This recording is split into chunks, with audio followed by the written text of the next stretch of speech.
Hi, it is Corey Busher with MediRx, and today we're going to look at the dispensing process inside of the MediRx online dispensing application.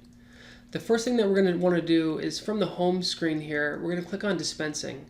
Dispensing is the second tab down in our options. And when you click on Dispensing, your first option is Dispense. So we're going to go ahead and click on Dispense. Now there's a number of ways that we can get patients into the system. We can e-prescribe patients over into the system. We can upload patient files. For today, we're going to look at the most basic form of dispensing to a patient, which is to enter their information in manually. Now, if they've been dispensed to before, we can obviously do a search and find them in the system here and just drop their information in, make any edits that we might need to make, update the address or phone number, and then go ahead and proceed on through the dispensing process. But for today's demo, we're going to go ahead and show you what it looks like to do a dispense from scratch. So this is a brand new patient coming in. We're going to go ahead and enter their information in. Let's go with John Smith. And let's put in a birthday and gender. Now you can see here we can require any of these fields. The first name, last name, date of birth, and gender are the minimum requirements that we'll need to do a dispense. The software will let you know if you're in a state that, let's say, requires an address when dispensing a controlled medication or a day supply. The software will prompt you for that information. For this cash dispense, this is really all we need. If we wanted to toggle the language to Spanish, if this was a Spanish-speaking patient, we could do so. We can go ahead and grab our provider from this screen as well.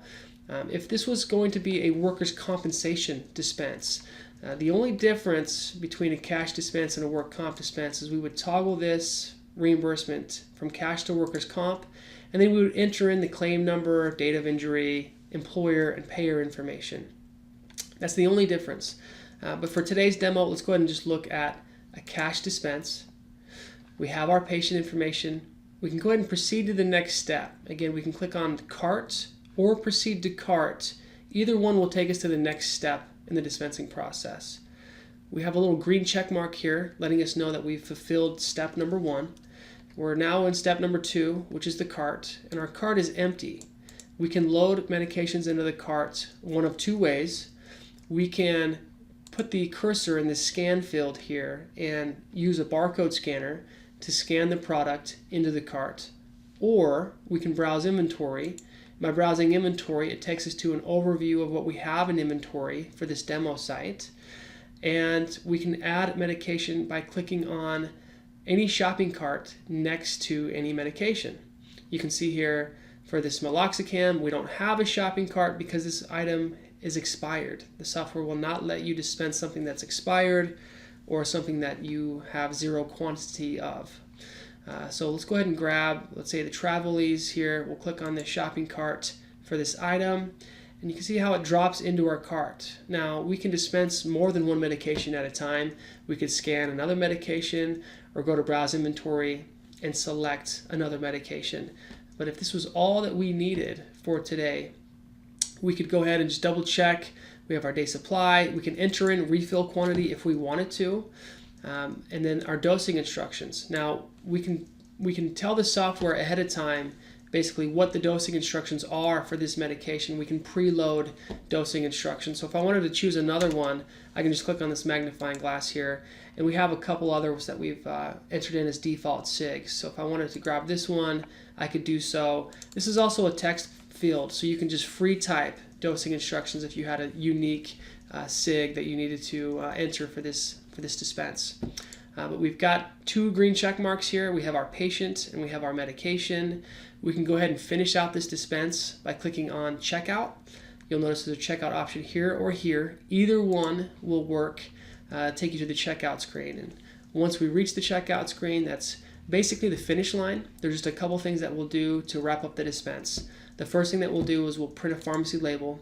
It's your first printing option here, and you can see this is an 8.5 by 11 sheet of paper.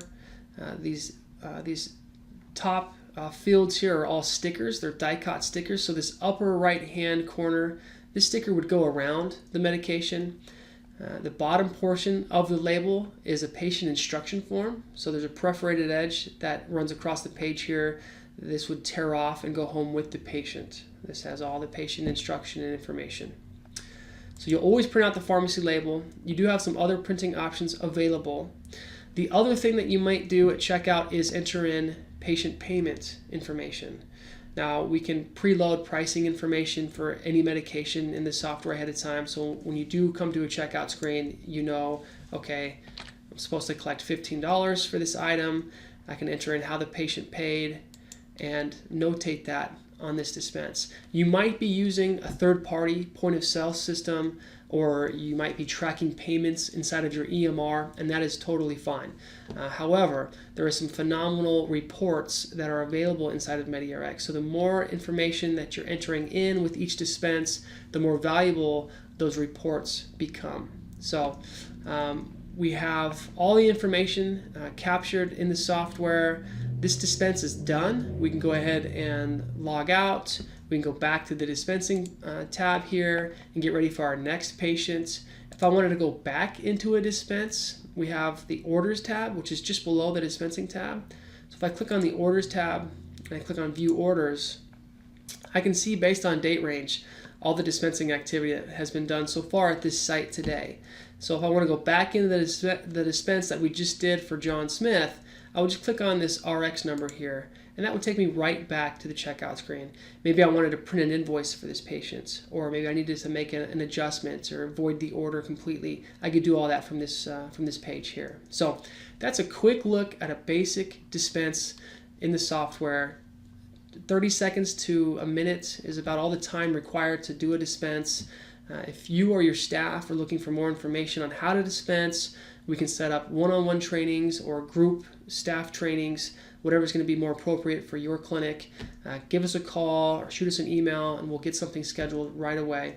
Thank you so much for your time and watching this video, and have a wonderful day.